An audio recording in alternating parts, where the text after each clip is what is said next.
गणेशाय नमः। श्री सीतारामचंद्राभ्यां नमः। श्री वाल्मीकि रामायण बाल कांड सर्ग 12 से 14। सर्ग 12। राजा का ऋषियों से यज्ञ कराने के लिए प्रस्ताव।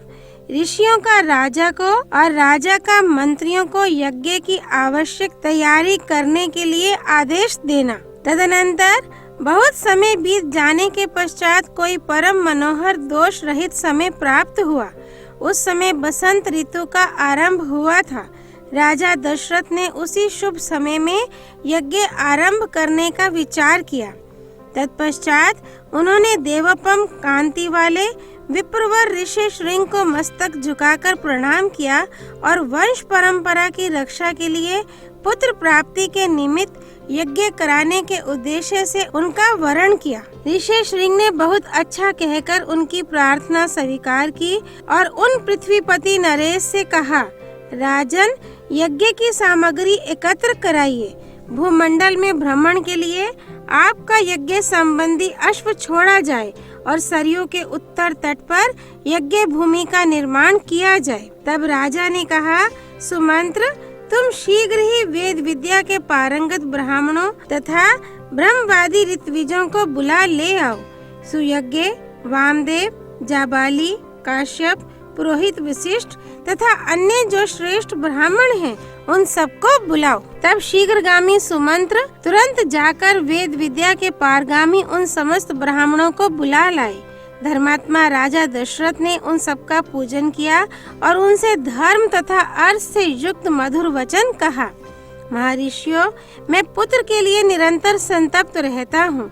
उसके बिना इस राज्य आदि से भी मुझे सुख नहीं मिलता है। अतः मैंने यह विचार किया है कि पुत्र के लिए अश्वमेध यज्ञ का अनुष्ठान करूं।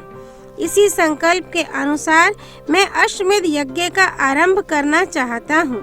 मुझे विश्वास है कि ऋषि पुत्र ऋषि श्रृंग के प्रभाव से मैं अपनी संपूर्ण कामनाओं को प्राप्त कर लूंगा। राजा दशरथ के मुख से निकले हुए इस वचन की वशिष्ठ आदि सब ब्राह्मणों ने साधु साधु कहकर बड़ी सराहना की। इसके बाद ऋषि श्रृंग आदि सब महर्षियों ने उस समय राजा दशरथ से पुनः ये बात कही, महाराज, यज्ञ सामग्री का संग्रह किया जाए, यज्ञ संबंधी अश्व छोड़ा जाए तथा सरयू के उत्तर तट पर यज्ञ भूमि का निर्माण किया जाए। तुम यज्ञ द्वारा सर्वथा 4 अमित पराक्रमी पुत्र प्राप्त करोगे, क्योंकि पुत्र के लिए तुम्हारे मन में ऐसे धार्मिक विचार का उदय हुआ है। ब्राह्मणों की यह बात सुनकर राजा को बड़ी प्रसन्नता हुई। उन्होंने बड़े हर्ष के साथ अपने मंत्रियों से यह शुभ अक्षरों वाली बात कही, गुरुजनों की आज्ञा के अनुसार तुम लोग शीघ्र ही मेरे लिए यज्ञ की सामग्री जुटा दो। शक्तिशाली वीरों के संरक्षण में यज्ञ अश्व छोड़ा जाए और उसके साथ प्रधान ऋत्विज भी रहें। सरयू के उत्तर तट पर यज्ञ भूमि का निर्माण हो। शास्त्रोक्त विधि के अनुसार कर्मशा, शांति कर्म, पुण्यावाचन आदि का विस्तार पूर्वक अनुष्ठान किया जाए, जिससे विघ्नों का निवारण हो। यदि इस श्रेष्ठ यज्ञ में कष्टप्रद अपराध बन जाने का भय ना हो तो सभी राजा इसका संपादन कर सकते हैं, परंतु ऐसा होना कठिन है, क्योंकि ये विद्वान ब्रह्म राक्षस यज्ञ में विघ्न डालने के लिए छिद्र ढूंढा करते हैं। विधिहीन यज्ञ का अनुष्ठान करने वाला यजमान तत्काल नष्ट हो जाता है। अतः मेरा ये यज्ञ जिस तरह विधि पूर्वक संपूर्ण हो सके वैसा उपाय किया जाए। तुम सब लोग ऐसे साधन प्रस्तुत करने में समर्थ हो। तब बहुत अच्छा कहकर सभी मंत्रियों ने राजराजेश्वर दशरथ के उस कथन का आदर किया और उनकी आज्ञा के अनुसार सारी व्यवस्था की।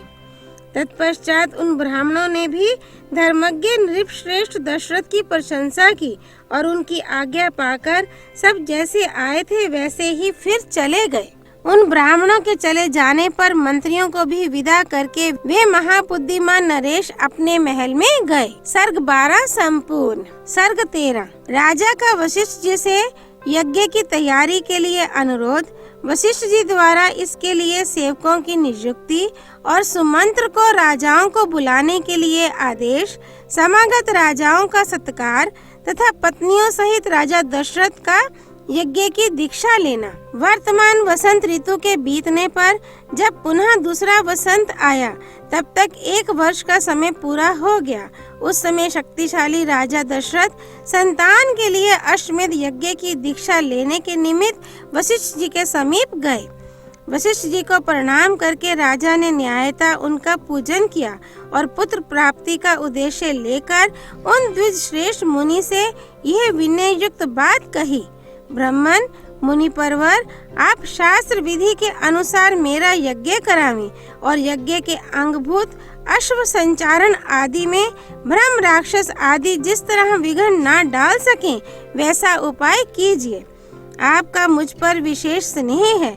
आप मेरे सुहृद, अकारण हितैषी, गुरु और परम महान हैं। ये जो यज्ञ का भार उपस्थित हुआ है, उसको आप ही वहन कर सकते हैं। तब बहुत अच्छा कहकर विप्रवर वशिष्ठ मुनि राजा से इस प्रकार बोले, नरेश्वर, तुमने जिसके लिए प्रार्थना की है वह सब मैं करूँगा। तदनंतर वशिष्ठ जी ने यज्ञ संबंधी कर्मों में निपुण तथा यज्ञ विषयक शिल्प कर्म में कुशल, परम धर्मात्मा बूढ़े ब्राह्मणों, यज्ञ कर्म समाप्त होने तक उसमें सेवा करने वाले सेवकों, शिल्पकारों, बढ़इयों, भूमि खोदने वालों, ज्योतिषियों, कारीगरों, नट्टों, नर्तकों, विशुद्ध शास्त्र वेताओं तथा बहुश्रुत पुरुषों को बुलाकर उनसे कहा, तुम लोग महाराज की आज्ञा से यज्ञ कर्म के लिए आवश्यक प्रबंध करो। शीघ्र ही कई हजार ईंटें लाई जाएं। राजाओं के ठहरने के लिए उनके योग्य अन्नपान आदि अनेक उपकरणों से युक्त बहुत से महल बनाए जाएं। ब्राह्मणों के रहने के लिए भी सैकड़ों सुंदर घर बनाए जाने चाहिए। वे सभी ग्रह बहुत से भोजनीय अन्नपान आदि उपकरणों से युक्त तथा आंधी पानी आदि के निवारण में समर्थ हों। इसी तरह पूर्ववासियों के लिए भी विस्तृत मकान बनने चाहिए। दूर से आए हुए भूपालों के लिए पृथक पृथक महल बनाए जाएं। घोड़े और हाथियों के लिए भी शालाएं बनाई जाएं। साधारण लोगों के सोने के लिए भी घरों की व्यवस्था हो। विदेशी सैनिकों के लिए भी बड़ी बड़ी छावनियां बननी चाहिए। जो घर बनाए जाएं, उनमें खाने पीने की प्रचुर सामग्री संचित रहे। उनमें सभी मनोवांछित पदार्थ सुलभ हों तथा नगर वासियों को भी बहुत सुंदर अन्न भोजन के लिए देना चाहिए। वह भी विधिवत सत्कार पूर्वक दिया जाए, अवहेलना करके नहीं। ऐसी व्यवस्था होनी चाहिए जिससे सभी वर्ण के लोग भली भांति सत्कृत हो सम्मान प्राप्त करें। काम और क्रोध के वशीभूत होकर भी किसी का अनादर नहीं करना चाहिए। जो शिल्पी मनुष्य यज्ञ कर्म की आवश्यक तैयारी में लगे हों, उनका तो बड़े छोटे का ख्याल रखकर विशेष रूप से समादर करना चाहिए। जो सेवक या कारीगर धन और भोजन आदि के द्वारा सम्मानित किए जाते हैं, वे सब परिश्रम पूर्वक कार्य करते हैं। उनका किया हुआ सारा कार्य सुंदर ढंग से संपन्न होता है। उनका कोई काम बिगड़ने नहीं पाता। अतः तुम सब लोग प्रसन्नचित्त होकर ऐसा ही करो। तब वे सब लोग वशिष्ठ जी से मिलकर बोले, आपको जैसा अभिष्ट है उसके अनुसार ही करने के लिए अच्छी व्यवस्था की जाएगी। कोई भी काम बिगड़ने नहीं पाएगा। आपने जैसा कहा है हम लोग वैसा ही करेंगे, उसमें कोई त्रुटि नहीं आने देंगे। तदनंतर वशिष्ठ जी ने सुमंत्र को बुलाकर कहा, इस पृथ्वी पर जो जो धार्मिक राजा, ब्राह्मण, क्षत्रिय, वैश्य और सहस्त्रों शूद्र हैं, उन सबको इस यज्ञ में आने के लिए निमंत्रित करो। सब देशों के अच्छे लोगों को सत्कार पूर्वक यहाँ ले आओ। मिथिला के स्वामी शूरवीर महाभाग जनक सत्यवादी नरेश हैं। उनको अपना पुराना संबंधी जानकर तुम स्वयं ही जाकर उन्हें बड़े आदर सत्कार के साथ यहाँ ले आओ। इसीलिए पहले तुम्हें ये बात बता देता हूँ। इसी प्रकार काशी के राजा अपने स्नेही मित्र हैं और सदा प्रिय वचन बोलने वाले हैं। वे सदाचारी तथा देवताओं के तुल्य तेजस्वी हैं। अतः उन्हें भी स्वयं ही जाकर ले आओ। कैकेयी देश के बूढ़े राजा बड़े धर्मात्मा हैं। वे राज सिंह महाराज दशरथ के ससुर हैं, अतः उन्हें भी पुत्र सहित यहाँ ले आओ। अंग देश के स्वामी महाधनुर्धन राजा रोमपाद हमारे महाराज के मित्र हैं, अतः उन्हें पुत्र सहित यहाँ सत्कार पूर्वक ले आओ।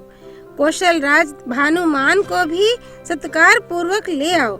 मगध देश के राजा प्राप्तिज्ञ को, जो शूरवीर, सर्वशास्त्र विशारद, परम उदार तथा पुरुषों में श्रेष्ठ हैं, स्वयं जाकर सत्कार पूर्वक बुला ले आओ। महाराज की आज्ञा लेकर तुम पूर्व देश के श्रेष्ठ नरेशों को तथा सिंधु, सौवीर एवं सुराष्ट्र देश के भूपालों को यहाँ आने के लिए निमंत्रण दो। दक्षिण भारत के समस्त नरेशों को भी आमंत्रित करो। इस भूतल पर और जो नरेश महाराज के प्रति स्नेह रखते हैं, उन सबको सेवकों और सगे संबंधियों सहित यथा संभव शीघ्र बुला लो। महाराज की आज्ञा से बड़भागी दूतों द्वारा इन सब के पास बुलावा भेज दो। वशिष्ठ का ये वचन सुनकर सुमंत ने तुरंत ही अच्छे पुरुषों को राजाओं की बुलाहट के लिए जाने का आदेश दे दिया। परम बुद्धिमान धर्मात्मा सुमंत वशिष्ठ मुनि की आज्ञा से खास राजाओं को बुलाने के लिए स्वयं ही गए। यज्ञ कर्म की व्यवस्था के लिए जो सेवक नियुक्त किए गए थे, उन सब ने आकर उस समय तक यज्ञ संबंधी जो कार्य संपन्न हो गया था, उस सब की सूचना महर्षि वशिष्ठ को दी। ये सुनकर वे द्विश्रेष्ठ मुनि बड़े प्रसन्न हुए और उन सब से बोले, भद्र पुरुषों, किसी को जो कुछ देना हो उसे अवहेलना या अनादर पूर्वक नहीं देना चाहिए, क्योंकि अनादर पूर्वक दिया हुआ दान दाता को नष्ट कर देता है, इसमें संशय नहीं है। तदनंतर कुछ दिनों के बाद राजा लोग महाराज दशरथ के लिए बहुत से रत्नों की भेंट लेकर अयोध्या में आए। इससे वशिष्ठ जी को बड़ी प्रसन्नता हुई। उन्होंने राजा से कहा, पुरुष सिंह, तुम्हारी आज्ञा से राजा लोग यहाँ आ गए। नृपश्रेष्ठ, मैंने भी यथा योग्य उन सबका सत्कार किया है। हमारे कार्यकर्ताओं ने पूर्णतः सावधान रहकर यज्ञ के लिए सारी तैयारी की है। अब तुम भी यज्ञ करने के लिए यज्ञ मंडप के समीप चलो। राजेंद्र, यज्ञ मंडप में सब और सभी वांछनीय वस्तुएं एकत्र कर दी गई हैं। आप स्वयं चलकर देखें। ये मंडप इतना शीघ्र तैयार किया गया है, मानो मन के संकल्प से ही बन गया हो। मुनिवर वशिष्ठ तथा ऋषि श्रृंग दोनों के आदेश से शुभ नक्षत्र वाले दिन को राजा दशरथ यज्ञ के लिए राजभवन से निकले। तत्पश्चात वशिष्ठ आदि सभी श्रेष्ठ द्विजों ने यज्ञ मंडप में जाकर ऋषि श्रृंग को आगे करके शास्त्रोक्त विधि के अनुसार यज्ञ कर्म का आरंभ किया। पत्नियों सहित श्रीमान अवध नरेश ने यज्ञ की दीक्षा ली। सर्ग 13 संपूर्ण। सर्ग 14 महाराज दशरथ के द्वारा अश्वमेध यज्ञ का सांगोपांग अनुष्ठान। इधर वर्ष पूरा होने पर यज्ञ संबंधी अश्व भूमंडल में भ्रमण करके लौट आया। फिर सरयू नदी के उत्तर तट पर राजा का यज्ञ आरंभ हुआ। महामनस्वी राजा दशरथ के उस अश्वमेध नामक महायज्ञ में ऋषि श्रृंग को आगे करके श्रेष्ठ ब्राह्मण यज्ञ संबंधी कर्म करने लगे।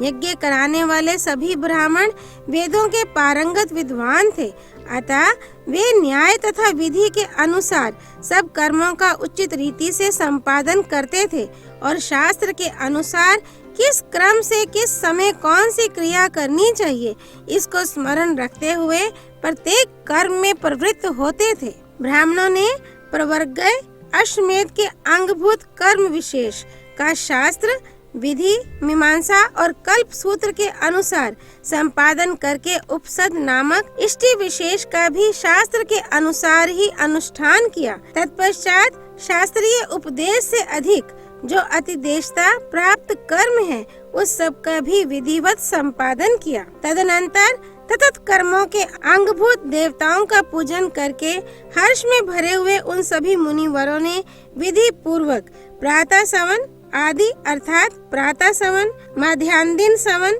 तथा तृतीय सवन कर्म किए। इंद्र देवता को विधि पूर्वक हविष्य का भाग अर्पित किया गया। पाप निवर्तक राजा सोमलता का रस निकाला गया। फिर कर्मशः मध्याह्न दिन सवन का कार्य प्रारंभ हुआ। तत्पश्चात उन श्रेष्ठ ब्राह्मणों ने शास्त्र से देखभाल कर मनस्वी राजा दशरथ के तृतीय सवन कर्म का भी विधिवत संपादन किया। ऋषि श्रृंग आदि महर्षियों ने वहाँ अभ्यास काल में सीखे गए अक्षरों से युक्त स्वर और वर्ण से संपन्न मंत्रों द्वारा इंद्र आदि श्रेष्ठ देवताओं का आह्वान किया। मधुर एवं मनोरम सामगान के लय में गाए हुए आह्वान मंत्रों द्वारा देवताओं का आह्वान करके होताओं ने उन्हें उनके योग्य हविष्य के भाग समर्पित किए। उस यज्ञ में कोई अयोग्य अथवा विपरीत आहुति नहीं पड़ी, कहीं कोई भूल नहीं हुई, अनजान में भी कोई कर्म नहीं छूटने पाया, क्योंकि वहाँ सारा कर्म मंत्रोच्चारण पूर्वक संपन्न होता दिखाई देता था। महर्षियों ने सब कर्म क्षेम युक्त एवं निर्विघ्न परिपूर्ण किए। यज्ञ के दिनों में कोई भी ऋत्विज थका मांदा या भूखा प्यासा नहीं दिखाई देता था। उसमें कोई भी ब्राह्मण ऐसा नहीं था जो विद्वान ना हो अथवा जिसके 100 से कम शिष्य या सेवक रहे हों। उस यज्ञ में प्रतिदिन ब्राह्मण भोजन करते थे, क्षत्रिय और वैश्य भी भोजन पाते थे तथा शूद्रों को भी भोजन उपलब्ध होता था। तापस और श्रमण भी भोजन करते थे। बूढ़े, रोगी, स्त्रियां और बच्चे भी यथेष्ट भोजन पाते थे। भोजन इतना स्वादिष्ट होता था कि निरंतर खाते रहने पर भी किसी का मन नहीं भरता था। अन्न दो, नाना प्रकार के वस्त्र दो, अधिकारियों की ऐसी आज्ञा पाकर कार्यकर्ता लोग बारंबार वैसा ही करते थे। वहाँ प्रतिदिन विधिवत पके हुए अन्न के बहुत से पर्वतों जैसे ढेर दिखाई देते थे। महामनस्वी राजा दशरथ के उस यज्ञ में नाना देशों से आए हुए स्त्री पुरुष अन्न पान द्वारा भली भांति तृप्त किए गए थे। श्रेष्ठ ब्राह्मण, भोजन विधिवत बनाया गया है, बहुत स्वादिष्ट है, ऐसा कहकर अन्न की प्रशंसा करते थे। भोजन करके उठे हुए लोगों के मुख से राजा सदा यही सुनते थे कि हम लोग खूब तृप्त हुए, आपका कल्याण हो। वस्त्र आभूषणों से अलंकृत हुए पुरुष ब्राह्मणों को भोजन परोसते थे और उन लोगों की जो दूसरे लोग सहायता करते थे, उन्होंने भी विशुद्ध मणिमय कुंडल धारण कर रखे थे। एक सवन समाप्त करके दूसरे सवन के आरंभ होने से पूर्व जो अवकाश मिलता था, उसमें उत्तम वक्ता, धीर ब्राह्मण एक दूसरे को जीतने की इच्छा से बहुतेरे युक्तिवाद उपस्थित करते हुए शास्त्रार्थ करते थे। उस यज्ञ में नियुक्त हुए कर्म कुशल ब्राह्मण प्रतिदिन शास्त्र के अनुसार सब कार्यों का संपादन करते थे। राजा के उस यज्ञ में कोई भी सदस्य ऐसा नहीं था जो व्याकरण आदि 6 अंगों का ज्ञाता ना हो, जिसने ब्रह्मचर्य व्रत का पालन ना किया हो तथा जो बहुश्रुत ना हो। वहाँ कोई ऐसा द्विज नहीं था जो वाद विवाद में कुशल ना हो। जब यूप खड़ा करने का समय आया, तब बेल की लकड़ी के 6 यूप गाड़े गए, उतने ही खैर के यूप खड़े किए गए तथा पलाश के भी उतने ही यूप थे जो बिल्व निर्मित यूपों के साथ खड़े किए गए थे। बहेड़े के वृक्ष का एक यूप अश्वमेध यज्ञ के लिए विहित है। देवदारू के बने हुए यूप का भी विधान है, परंतु उसकी संख्या न 1 है न 6। देवदारू के 2 ही यूप विहित हैं। दोनों बाहें फैला देने पर जितनी दूरी होती है, उतनी ही दूर पर वे दोनों स्थापित किए गए थे। यज्ञ कुशल शास्त्रज्ञ ब्राह्मणों ने ही इन सब यूपों का निर्माण कराया था। उस यज्ञ की शोभा बढ़ाने के लिए उन सब में सोना जड़ा गया था। पूर्वोक्त 21 यूप 21 अरत्नी 504 उंगल ऊंचे बनाए गए थे। उन सबको पृथक पृथक 21 कपड़ों से अलंकृत किया गया था। कारीगरों द्वारा अच्छी तरह बनाए गए वे सभी सुदृढ़ यूप विधि पूर्वक स्थापित किए गए थे। वे सब के सब 8 कोणों से सुशोभित थे। उनकी आकृति सुंदर एवं चिकनी थी। उन्हें वस्त्रों से ढक दिया गया था और पुष्प चंदन से उनकी पूजा की गई थी।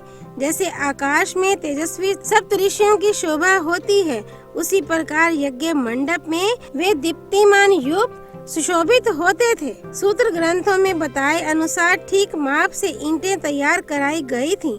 उन ईंटों के द्वारा यज्ञ संबंधी शिल्पी कर्म में कुशल ब्राह्मणों ने अग्नि का चयन किया था। राजसिंह महाराज दशरथ के यज्ञ में चयन द्वारा संपादित अग्नि की कर्म कांड कुशल ब्राह्मणों द्वारा शास्त्र विधि के अनुसार स्थापना की गई। उस अग्नि की आकृति दोनों पंख और पुच्छ फैलाकर नीचे देखते हुए पूर्वाभिमुख खड़े हुए गरुड़ की सी प्रतीत होती थी। सोने की ईंटों से पंख का निर्माण होने से उस गरुड़ के पंख स्वर्णमय दिखाई देते थे। प्रकृत अवस्था में चित्ते अग्नि के 6 प्रस्तार होते हैं, किंतु अश्वमेध यज्ञ में उसका प्रस्तार 3 गुना हो जाता है। इसलिए वह गरुड़ाकृति अग्नि 18 प्रस्तारों से युक्त थी। वहाँ पूर्वोक्त यूपों में शास्त्र विहित पशु, सर्प और पक्षी विभिन्न देवताओं के उद्देश्य से बांधे गए थे। शामित्र कर्म में यज्ञ अश्व तथा कूर्म आदि जलचर जंतु जो वहाँ लाए गए थे, ऋषियों ने उन सबको शास्त्र विधि के अनुसार पूर्वोक्त यूपों में बांध दिया। उस समय उन यूपों में 300 पशु बंधे हुए थे तथा राजा दशरथ का वह उत्तम अश्वरत्न भी वहीं बांधा गया था। रानी कौशल्या ने वहां प्रोक्षण आदि के द्वारा सब ओर से उस अश्व का संस्कार करके बड़ी प्रसन्नता के साथ 3 तलवारों से उसका स्पर्श किया। तदनंतर कौशल्या देवी ने सुस्थिर चित्त से धर्म पालन की इच्छा रखकर उस अश्व के निकट एक रात निवास किया। तत्पश्चात होता, अध्वर्यु और उद्गाता ने राजा की क्षत्रिय जातीय महिषी कौशल्या, वैश्य जातीय स्त्री बावाता तथा शूद्र जातीय स्त्री परिवृत्ति, इन सब के हाथ से उस अश्व का स्पर्श कराया। इसके बाद परम चतुर जितेंद्रिय ऋत्विक ने विधि पूर्वक अश्वकंद के गुदे को निकालकर शास्त्रोक्त रीति से पकाया। तत्पश्चात उस गुदे की आहुति दी गई। राजा दशरथ ने अपने पाप को दूर करने के लिए ठीक समय पर आकर विधि पूर्वक उसके धुएं की गंध को सूंघा। उस अश्वमेध यज्ञ के अंगभूत जो हवनीय पदार्थ थे, उन सब को लेकर समस्त 16 ऋत्विज ब्राह्मण अग्नि में विधिवत आहुति देने लगे। अश्वमेध के अतिरिक्त अन्य यज्ञों में जो हवि दी जाती है वह पाकर की शाखाओं में रखकर दी जाती है, परंतु अश्वमेध यज्ञ का हविष्य बेंत की चटाई में रखकर देने का नियम है। कल्पसूत्र और ब्राह्मण ग्रंथों के द्वारा अश्वमेध के 3 सवनीय दिन बताए गए हैं। उनमें से प्रथम दिन जो सवन होता है उसे चतुष्टोम अग्निष्टोम कहा गया है। द्वितीय दिवस सादे सवन को उकथ्य नाम दिया गया है तथा तीसरे दिन जिस सवन का अनुष्ठान होता है उसे अतिरात्र कहते हैं। उसमें शास्त्रीय दृष्टि से विहित बहुत से दूसरे क्रतु भी संपन्न किए गए। ज्योतिष्टोम, आयुष्टोम यज्ञ, 2 बार अतिरात्र यज्ञ, 5वां अभिजित, 6ठा विश्वजित तथा 7वें 8वें आप्तर्याम, ये सब के सब महाक्रतु माने गए हैं जो अश्वमेध के उत्तर काल में संपादित हुए। अपने कुल की वृद्धि करने वाले राजा दशरथ ने यज्ञ पूर्ण होने पर होता को दक्षिणा रूप में अयोध्या से पूर्व दिशा का सारा राज्य सौंप दिया, अध्वर्यों को पश्चिम दिशा तथा ब्रह्मा को दक्षिण दिशा का राज्य दे दिया। इसी तरह उद्गाता को उत्तर दिशा की सारी भूमि दे दी। पूर्व काल में भगवान ब्रह्मा जी ने जिसका अनुष्ठान किया था उस अश्वमेध नामक महायज्ञ में ऐसी ही दक्षिणा का विधान किया गया है। इस प्रकार विधि पूर्वक यज्ञ समाप्त करके अपने कुल की वृद्धि करने वाले पुरुष शिरोमणि राजा दशरथ ने ऋत्विजों को सारी पृथ्वी दान कर दी। यो दान देकर इक्ष्वाकु कुल नंदन श्रीमान महाराज दशरथ के हर्ष की सीमा न रही, परंतु समस्त ऋत्विज उन निष्पाप नरेश से इस प्रकार बोले, महाराज अकेले आप ही इस संपूर्ण पृथ्वी की रक्षा करने में समर्थ हैं, हम में इसके पालन की शक्ति नहीं है, अतः भूमि से हमारा कोई प्रयोजन नहीं है। भूमिपाल हम तो सदा वेदों के स्वाध्याय में ही लगे रहते हैं, इस भूमि का पालन हमसे नहीं हो सकता, अतः आप हमें यहाँ इस भूमि का कुछ निष्क्रय मूल्य ही दे दें। नृपश्रेष्ठ मणि, रत्न, सुवर्ण, गौ अथवा जो भी वस्तु वहाँ उपस्थित हो वही हमें दक्षिणा रूप से दे दीजिए। इस धरती से हमें कोई प्रयोजन नहीं है। वेदों के पारगामी विद्वान ब्राह्मणों के ऐसा कहने पर राजा ने उन्हें 10 लाख गौएं प्रदान की। 10 करोड़ स्वर्ण मुद्रा तथा उससे चौगुनी रजत मुद्रा अर्पित की। तब उस समस्त ऋत्विजों ने एक साथ होकर वह सारा धन मुनिवर ऋष्यशृंग तथा बुद्धिमान वशिष्ठ को सौंप दिया। तदनंतर उन दोनों महर्षियों के सहयोग से उस धन का न्याय पूर्वक बंटवारा करके वे सभी श्रेष्ठ ब्राह्मण मन ही मन बड़े प्रसन्न हुए और बोले, महाराज, इस दक्षिणा से हम लोग बहुत संतुष्ट हैं। इसके बाद एकाग्रचित होकर राजा दशरथ ने अभ्यागत ब्राह्मणों को 1 करोड़ जाम्बुनद स्वर्ण की मुद्राएं बांटी। सारा धन दे देने के बाद जब कुछ नहीं बच रहा, तब एक दरिद्र ब्राह्मण ने आकर राजा से धन की याचना की। उस समय उन रघुकुल नंदन नरेश ने उसे अपने हाथ का उत्तम आभूषण उतारकर दे दिया। तत्पश्चात जब सभी ब्राह्मण विधिवत संतुष्ट हो गए, उस समय उन पर स्नेह रखने वाले नरेश ने उन सबको प्रणाम किया। प्रणाम करते समय उनकी सारी इंद्रियां हर्ष से विवल हो रही थीं। पृथ्वी पर पड़े हुए उन उदार नरवीर को ब्राह्मणों ने नाना प्रकार के आशीर्वाद दिए। तदनंतर उस परम उत्तम यज्ञ का पुण्य फल पाकर राजा दशरथ के मन में बड़ी प्रसन्नता हुई। वह यज्ञ उनके सब पापों का नाश करने वाला तथा उन्हें स्वर्ग लोक में पहुंचाने वाला था। साधारण राजाओं के लिए उस यज्ञ को आदि से अंत तक पूर्ण कर लेना बहुत ही कठिन था। यज्ञ समाप्त होने पर राजा दशरथ ने ऋष्यशृंग से कहा, उत्तम व्रत का पालन करने वाले मुनीश्वर, अब जो कर्म मेरी कुल परंपरा को बढ़ाने वाला हो, उसका संपादन आपको करना चाहिए। तब द्विश्रेष्ठ ऋष्यशृंग तथास्तु कहकर राजा से बोले, राजन, आपके 4 पुत्र होंगे जो इस कुल के भार को वहन करने में समर्थ होंगे। उनका यह मधुर वचन सुनकर मन और इंद्रियों को संयम में रखने वाले महामना महाराज दशरथ उन्हें प्रणाम करके बड़े हर्ष को प्राप्त हुए तथा उन्होंने ऋष्यशृंग को पुनः पुत्र प्राप्ति कराने वाले कर्म का अनुष्ठान करने के लिए प्रेरित किया। सर्ग 14 संपूर्ण। सियापति रामचंद्र की जय। राम भक्त श्री हनुमान जी की जय। राम जन्मभूमि अयोध्यापुरी धाम की जय। सरयू नदी की जय। माँ गौरीपति भगवान शिव शंकर की जय। श्रीमद् रामायण की जय। महर्षि वाल्मीकि मुनि की जय। श्री हरि अर्पणमस्तु।